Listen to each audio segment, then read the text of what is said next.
이걸 선택을 못하게 돼 있어요. 세법이 제가 볼 때는 좀 이상하게 만들어졌어요. 마치 혜택을 많이 준 것처럼 보일 뿐이고 실제 혜택은 거꾸로 돼볼 수도 있어요. 내가 3억 비과세 받고 5억짜리가 비과세가 폐지될 수도 있다는 거죠. 요거를 많이 놓쳐버려요.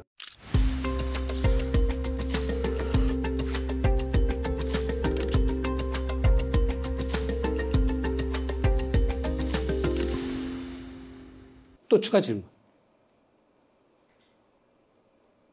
여기 와서 배워봐야 필요 없어. 내 거를 해결하고 가셔야지.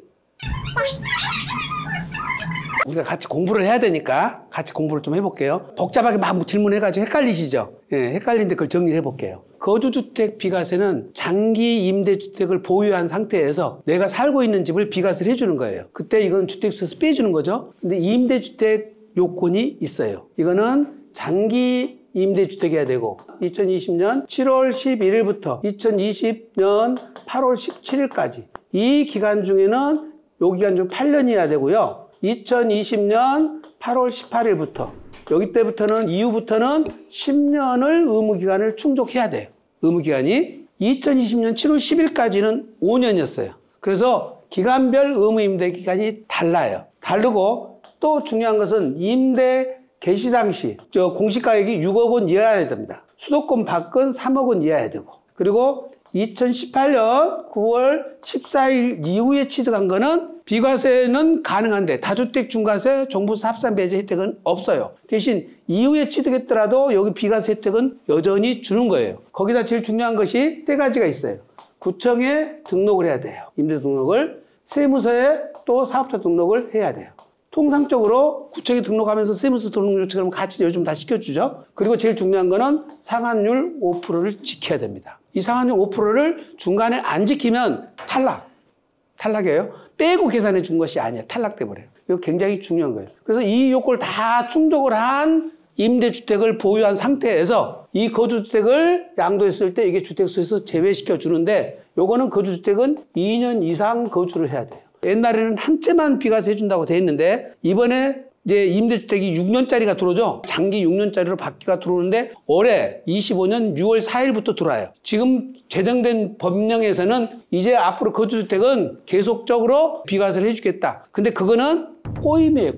꼬임이에요. 계속 비과세 해준다는 것은 내가 기존 주택을 보유한 기간, 거주주택을 보유한 기간까지 발생한 양도차익은 비과세를 안 해주고 그 뒤에 것만 해줘요. 이게 무슨 얘기냐면 내가 거주주택 이렇게 갖고 있어요. 그 다음에 내가 임대주택을 갖고 있다는 거죠. 거주주택을 양도하기 전에 발생한 요 양도차익은 비과세를 안 해주고 이 거주주택을 팔고 난 다음에 발생한 양도차익 요것만 비과세가 돼요. 그럼 무슨 문제가 발생해? 거주주택보다도 임대주택의 양도차익이 더 많아버리면 비과세 금액이 줄어버리죠. 이걸 선택을 못하게 돼 있어요. 세법이 제가 볼 때는 좀 이상하게 만들어졌어요. 선택을 할 수 있거나 둘 다 비과세를 해줘야 되는데 그중에 하나밖에 안 해주면서 마치 혜택을 많이 준 것처럼 보일 뿐이고 실제 혜택은 거꾸로 돼볼 수도 있어요.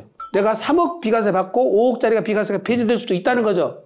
요거를 많이 놓쳐버려요. 그래서 비교를 해보셔야 돼. 해보셔야 되는데 어쨌든 간에 현재 현행법은 이렇게 돼 있다. 근데 지금 아까 말씀하신 분이 2년 이상 거주를 해야 되는데 내가 이걸 거주를 못하고 대신 상생임대주택으로 갔으면 상생임대주택 요건이 되면 2년 이상 안 살아도 되지 않습니까? 이 질문을 한 것 같아. 상생임대 조건을 충족하면 거주 요건이 세 군데 필요했어요. 세 군데. 거주 요건이 어디 필요해? 조정 대상 지역에 새로 취득한 집은 2년 이상 살아야 되죠. 여기에 거주 요건이 필요해. 두 번째는 지금 장기 임대주택을 갖고 있을 때 거주주택 2년 거주를 필요로 해요. 그 다음에 장기보유 특별공제, 특례 규정, 1세대 1주택자로서 2년 이상 거주를 해야 보유 4%, 거주 4%를 해주는 거. 이 특례를 적용받을 수가 있어. 그러니까 2년 거주 요건이 굉장히 세법에서 중요한데 이 상생임대주택에 해당돼 버리면 이 세 개의 거주 요건을 다 면제시켜줘 버려요. 어마어마한 세제 혜택이에요. 어마어마한 세제 혜택인데 이 상생임대는 아주 단순해. 아주 단순해. 무슨 얘기냐면 요게 직전임대라고 그래요. 이걸 직전임대. 직전임대를 1년 6개월 계약을 하고 뒤에 상생임대를 2년까지 하면 이게 상생임대 조건이 아주 간단하죠. 직전임대와 상생임대 두 개만 기간 정하면 되는데 요 임대료 인상률이 5%면 되는 거예요. 면적 제한 안 받아요. 가액 제한 안 받아줘요. 저희 사무실에 오신 분 중에 한 분은 한남 나인원에 계시는 분인데 135억짜리가 요거 상승임대로 19억이 절세가 됐어요. 요거를 한 방에 해결해 드렸단 말이에요. 한 방에. 그러니까 이 상승임대가 얼마나 어마어마하게 세지 커요? 예, 어마어마하게 세지 혜택이 큰데 지금 보시면 이 요건이 충족됐다는 거잖아요? 근데 상승임대가 됐어. 자, 근데 이제 문제는 여기서 장기임대주택은 내가 보유하고 있는 주택이 전부 장기임대로 등록을 해야 돼. 그러면 다가구 주택은 어떻게 될 거냐? 이 문제죠. 다가구 주택은 공동주택으로 보도록 돼 있어요. 호수별로 등록을 해야 돼요. 호수별 등록을 안 하고 본인이 직접 자가 사용해버리면 임대주택에서 탈락. 그리고 어떻게 되죠? 1세대 2주택이 돼버려. 그거까지 포함돼 버려. 그래서 내가 거주하고 있는 상태에서는 안 된다. 그러니까 나도 나오고 그거를 다시 재등록을 해서 임대등록을 추가시킨 날로부터 10년을 유무기간을 지켜야 내가 양도하는 집이 거주주택으로 비과세가 된다. 이제 지금 등록하면 6년으로 되겠죠? 근데 6월 4일 넘어가면 그렇게 하면 가능할 것 같아요. 질문에 대한 답변이 됐나요? 네. 아니 복잡해요. 복잡한 거를 설명을 간단히 한 거예요 내가. 예, 간단히 설명했는데도 이렇게 복잡해. 그래서 요거는 이렇게 정리를 하시면 정리가 될 것 같아요. 그래서 제일 중요한 거는 뭐예요? 거주주택 비과세와 장기 임대주택의 양도 차익을 두 개를 비교를 해봐야 되겠죠. 내가 거주주택 비과세 받는 것이 유리하면 하는데 내가 거주주택이 만약에 지금 비과세를 안 받으려고 해도 요건을 충족하면 반드시 받아야 돼요. 반드시 받아야 된다고. 법이 이상하죠? 나는 지금 비과세 대상 소득이 3억이야. 근데 내 임대주택에서 발생한 양도차익이 5억이야. 그럼 나 지금 안 받아야 되잖아요. 그러면 지금 거주주택 비과세를 안 받으려면 어떻게 해야 돼요? 2년 거주 요건을 위반해야 되겠죠?